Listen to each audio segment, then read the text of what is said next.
tornar perene. A Ferrogrão está começando a sair por autorização. Os primeiros trechos da Ferrogrão estão saindo por autorização. Então, não adiantou o Supremo sentar em cima e não deixar a gente fazer. Aliás, troço absurdo. Vou gastar mais tempo, posso? Só para explicar essa história da Ferrogrão, porque isso é legal. Imagina que o Supremo disse que a gente não podia fazer a Ferrogrão. Saiu uma liminar dizendo que a gente não pode fazer a Ferrogrão. Mandou parar o processo. Por quê? Porque a desafetação, só para entender o que é Brasil, a desafetação do Parque do Jamanchim, da área do parque destinada à ferrovia, foi feita por medida provisória. E isso vai contra o princípio do não retrocesso. Interessante é que essa hipótese de vedação à medida provisória não existe na Constituição. Não existe. Mais interessante ainda é que o ministro que deu essa decisão, dizendo não pode fazer isso por medida provisória, era o ministro da Justiça na época da edição dessa medida provisória. O mesmo ministro da Justiça da edição da medida provisória, como o ministro do Supremo disse, não pode medida provisória para isso. É haram, não pode.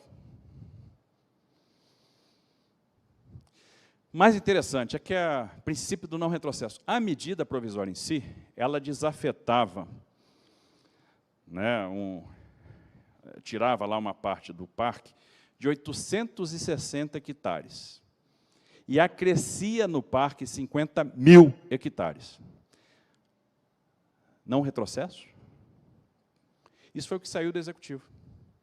No Congresso, os 50.000 hectares caíram por interesse do setor mineral.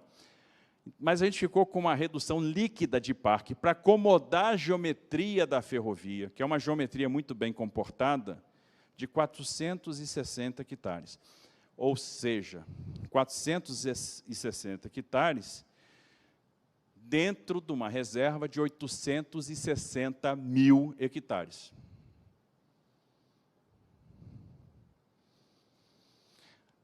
A gente está usando 0,05% do parque.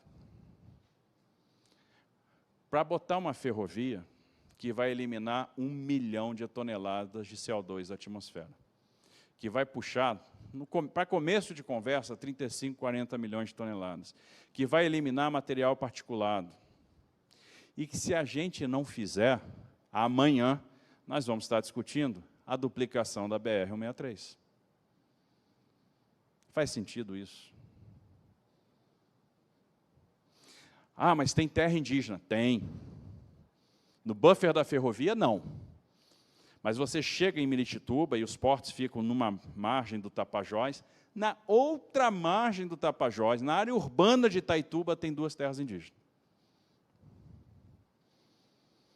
Este é o Brasil.